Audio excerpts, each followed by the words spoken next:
The problem with disappointment is that disappointment also, if you don't understand it, can turn so ugly so fast. Too many people allow disappointment to turn into resentment. So many people think that this disappointment for them symbolizes the end.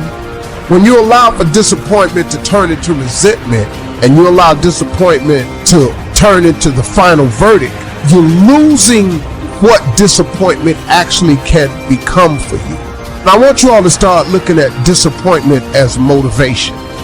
How many times have you been faced with something that was disappointing?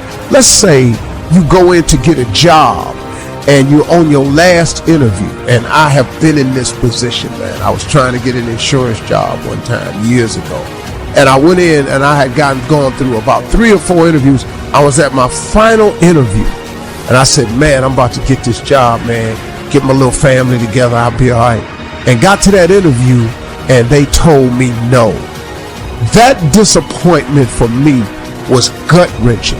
I actually got in my car, my little 72 Chevy, and I was driving off, man.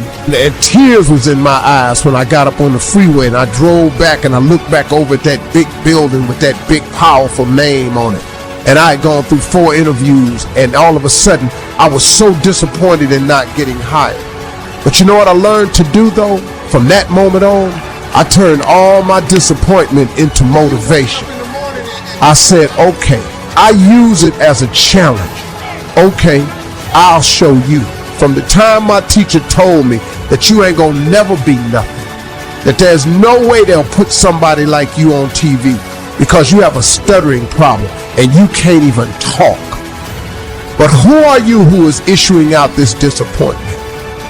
Because you're not gonna make me resent you, and you're not gonna cause me to think that you're denying me this opportunity, or you handing me this bad news of disappointment. I'm not going to allow you to be my final verdict. You are not going to be the person who is the author of my destiny. You are not it. That belongs to God, not you. And I will not give that to anyone. So when you're facing disappointment, do not hand that disappointment over to the person who gave it to you in the form of empowerment. Do not allow them to control your destiny that causes you to go into such resentment that you become bitter, that all of a sudden now all you think about is that. You don't have to do that. They are not the author of your future. That belongs to God and only God. Don't let them trip you up by tripping you out. Now, I've had shows canceled, gigs taken. I've been fired from radio. I've been all of that. Oh, I've had some disappointing setbacks. And I just quietly say to myself, you ain't my God. You who think you have the power by telling me no, by turning me down, by refusing me, by voting against me, by telling me that I don't have what it takes. No. It's just because you don't know. Because you don't know what God really has for me.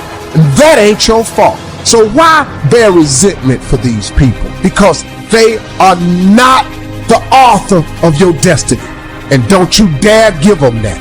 You take that disappointment and you use it as the motivation. I feel sorry for people who tell me no, because you know what I know? I know they just don't know. And I end up somehow, through God's grace and mercy, showing them all. Keep the right attitude, y'all. God got something for you through all your disappointment.